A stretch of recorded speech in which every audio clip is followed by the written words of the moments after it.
tant que, au niveau de notre perception, notre vision de Dieu et de nous-mêmes, ce qu'on est devenu en Christ, tant que les choses ne seront pas claires, votre vie chrétienne, vous allez toujours vous comporter comme si vous étiez encore en Égypte là-bas, et que Dieu, c'est le Dieu des autres, et que bon, selon ses humeurs, il peut te bénir, il peut bénir l'autre. Non, Dieu est un Dieu de proximité, avec chacun de nous. Mais le problème, c'est que aussi longtemps que l'héritier est un enfant, il ne diffère en rien de l'esclave.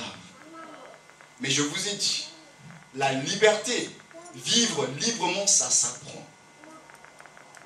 Sinon, vous allez passer des années. Voilà pourquoi vous avez des chrétiens, ça fait 20 ans, 30 ans, ils sont dans la foi, mais ils vivent comme des esclaves. Pourquoi? Mais parce qu'ils n'ont pas appris à vivre dans la liberté. Or, la liberté, c'est être affranchi par la vérité de la parole de Dieu. Ouais, mais non, elle ne connaît même pas ce que c'est la liberté, puisqu'elle a toujours été esclave. Le problème, il est là. Si tu as connu toute ta vie que l'esclavage, tu connais même pas ce que c'est la liberté, entre toi tu es libre, mais tu connais pas ce que c'est vivre librement. Parce que toute ta vie, tu as formé des habitudes, des attitudes d'esclave. Mais aujourd'hui, du jour au lendemain, on dit, tu es libre. Mais pour vivre librement, il faut apprendre ce que c'est la liberté. Et ça s'apprend, ça devient un processus. C'est pourquoi nous avons les chrétiens. Chrétiens, mais esclaves. Nous avons été longtemps esclaves du péché, du diable, et tout ça. Maintenant qu'on dit en Jésus, vous êtes libres. Mais oui, la liberté, elle est là. Non, je fais comment pour vivre la liberté? Voilà pourquoi il dit que vous connaîtrez la vérité. Et la vérité vous affranchira. Parce qu'il va nous apprendre. Il va nous apprendre à travers le livre, à travers sa parole, comment vivre la vraie liberté. Parce qu'un chrétien, le fait d'avoir seulement accepté Jésus comme Seigneur et Sauveur, ce n'est pas suffisant pour que tu rentres en possession de ton héritage. Parce qu'au niveau de ta mentalité, tu ne sais pas ce que c'est être libre. Quelquefois, tu te dis, c'est trop beau pour être vrai. Hein? Ben oui, pourtant c'est ça. Mais c'est parce qu'il y a ce combat intérieur avec ton ancienne nature. Tu te dis, est-ce que c'est trop beau? Mais pourtant, c'est la vérité. Esclave. Mais nous avons besoin de la vraie liberté. Et c'est ce que nous aspirons, c'est ce que nous désirons, c'est ce que nous voulons.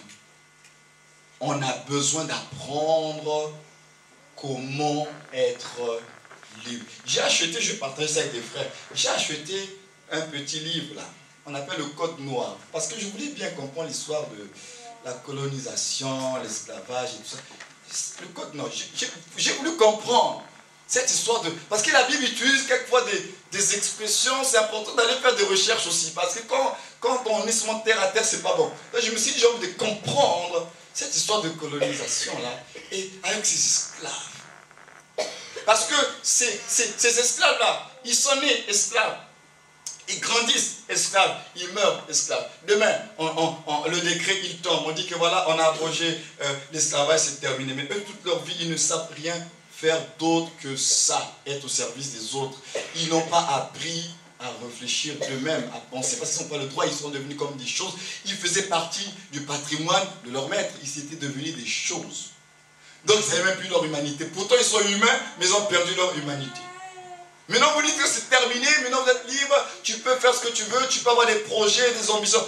Comment des esclaves peuvent-ils avoir des projets et des ambitions par rapport à leur devenir, leur épanouissement, alors qu'ils n'en avaient même pas le droit? Ils n'en avaient pas le droit. Maintenant, ils sont libres, ils font comment? Voilà comment le diable il fait avec nous. Il sait que vous êtes libre en Christ. Mais comme on n'a pas l'information, d'où il dit que mon peuple périt faute de connaissance. Comme tu n'as pas l'information, il connaît que tu es ignorant. Tu es libre, mais tu es ignorant. Nous partageons l'héritage ou bien le trône avec lui. C'est fort, hein? Co-héritier avec Christ. Co-héritier avec Christ. Le problème de la vie chrétienne, c'est un problème d'identité. De savoir qui on est. Ta vie, c'est ça. Et nous, qu'est-ce qu'on dit à Dieu? Non, on négocie. Ou bien on ne veut pas. Mais après, on est surpris que d'autres évoluent. D'autres se développent et nous, on ne se développe pas. Et on pense que Dieu est contre nous. Mais la parole de Dieu a été donnée à tout le monde. Le problème, c'est ceux qui l'appliquent et ceux qui ne l'appliquent pas. Ceux qui font confiance à Dieu, ceux qui ne lui font pas confiance. C'est une affaire d'obéissance et de soumission. Ce n'est pas que Dieu aime les autres plus que toi. Le problème, c'est que ce qu'il a dit, est-ce que tu l'as déjà fait? Comment tu sauras que Dieu est vrai si tu n'essayes pas?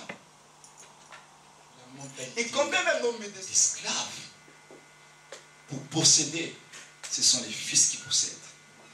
Ce ne sont pas des enfants, ce sont des fils. Fils, c'est un état d'esprit, c'est une mentalité. C'est des gens qui ont compris, qui est saint, qui ont compris leur droit et qui peuvent revendiquer parce qu'ils savent que cela est légitime pour eux.